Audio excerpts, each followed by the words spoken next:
PlayStation 4 by entry to the Sony ecosystem of gaming. Hello everyone, it is your boy Frosty R&B, the Frostman himself, let's player, streamer, and a dude who just posts random videos on YouTube. Today I want to show you all my Sony PlayStation 4 game collection. This right here, this thick boy, is the original PS4. So my story with the PlayStation 4, even though it's a very small collection, is when 2019 at PAX West, which you guys should check out the vlog video because it's actually pretty cool. I actually played the PS4 for the first time with a certain game that, again, it will be shown on in the collections video later on. It got me hooked. 2 weeks later, I bought a PlayStation 4 secondhand. $180 if I remember correctly. It was like almost brand new. Came with all the cords, power outlets, etc., etc. I thought it was a good deal because I'm not paying sales tax at the retro gaming stores and etc., etc. So there's really not much to talk about the PS4 to my knowledge, other than it came with 3 multiples, the original one, the thick boy himself. It also came with a slim version, which it took out the most of the outlets and cords, if I'm not mistaken. It's like the PlayStation Super Slim, if I'm not mistaken, in that aspect. And then they have the PS4 Pro, which has better specs, graphical capabilities. It's just overall the most powerful PS4 console in the trilogy. With that being said, though, we cannot talk about just the system itself. The controller, the DualShock 4 controller, uses a micro USB cord. It is fantastic. Like, my gripes with the PS3 controller was it was a bit too sharp on the ridges, on the handling, and how you grip it. But this just feels so smooth. And ladies and gentlemen, I have very small hands. Yeah, insert jokes if you guys want, but it's so comfortable. I use this for Steam games, my PlayStation Vita TV games. This controller is just amazing, and it introduced the touchpad, which not that many games really used as much, but it was a interesting feature, especially when you put it with the PlayStation TV games during that session. I know Golden uses this, but I'm not sure about any other games.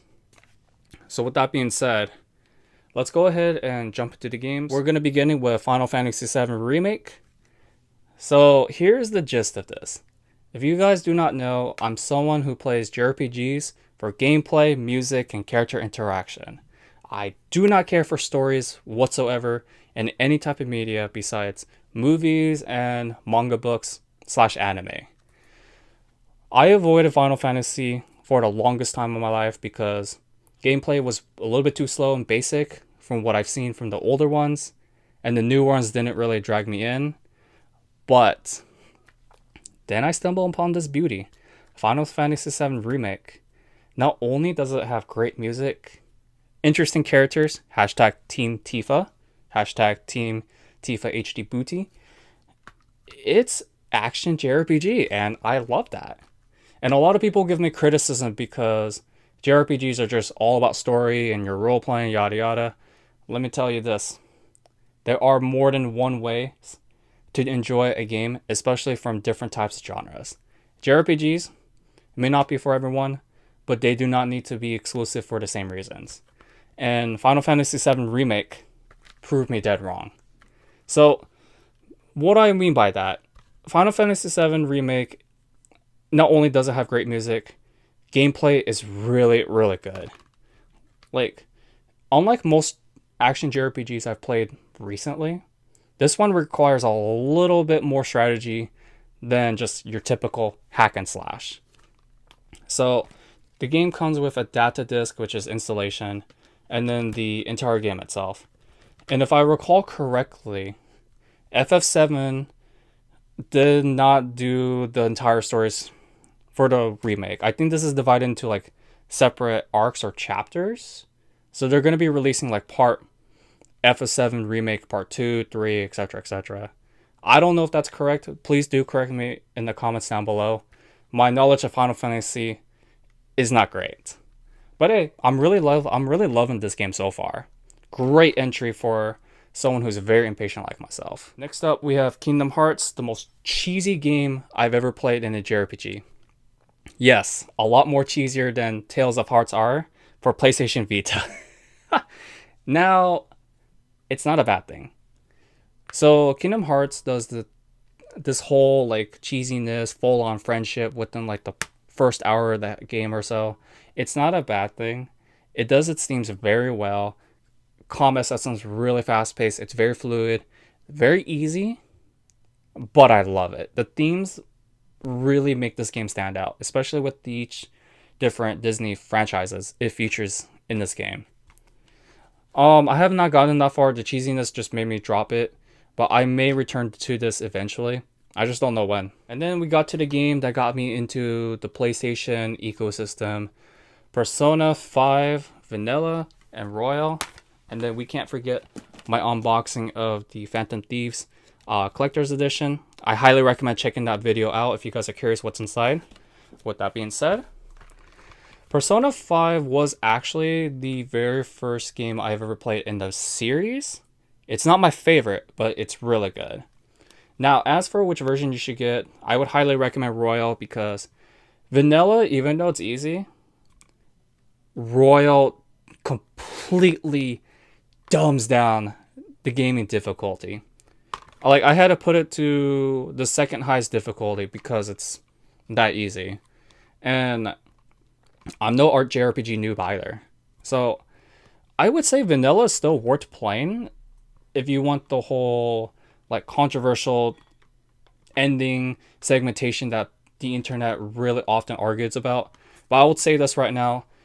If you ever have someone recommend you Persona 3 to start for your starter game in the series, please ignore them. I played Persona 3 this year summer, 2020. I think it was around September, early September or late August. No, please don't play Persona 3 as your first Persona game. It's a good game, but this is a better introduction. One of these two. So with that being said though, this franchise, I hope it continues to grow. I will keep supporting Atlas.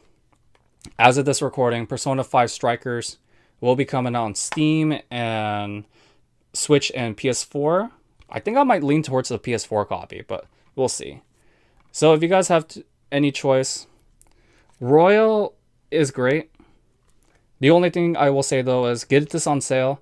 Get it for $39.99 plus sales tax rather than $59.99 plus sales tax, because it's, even though this is an expansion of this game, I don't think it's worth the full price tag in my personal opinion. But with that being said though, great game. That's why I don't have this on PS3. And then we get to the last two games in my collection. Yeah, I know this video is going to be very short like the last one, but it's fine. We got Persona 3 Dancing in Moonlight and then 5 Dancing in Starlight. Okay. I will be honest, I prefer Persona 4 Dancing All Night on the Vita, but Moonlight has, you can tell they put a lot more work into this game compared to this. I really wish they would have like not rushed this game. This one is fine. I mean, I don't really care too much about the Persona 3 characters as much as 4 or 5. But at least the music is solid. They have pretty good solid music tastes and choices in this game. But for this one, Starlight, I don't know. It's pretty cringy most of the times. Like, I like the Persona 5 OST. Like, but most of the remixes are not that good. There are a couple like Rivers and Last Surprise. Those are really good remixes, but Willpower, man, how you screw up that remix?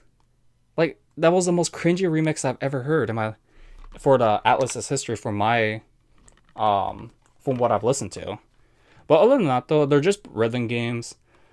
I would definitely say these are way easier than Dancing All Night. I've noticed the judgment system is a lot more strict in Dancing All Night compared to these two. But with that being said though, this is the easiest game. And then this is the second easiest. Like, it's in the middle. And then dancing in all night is the most difficult.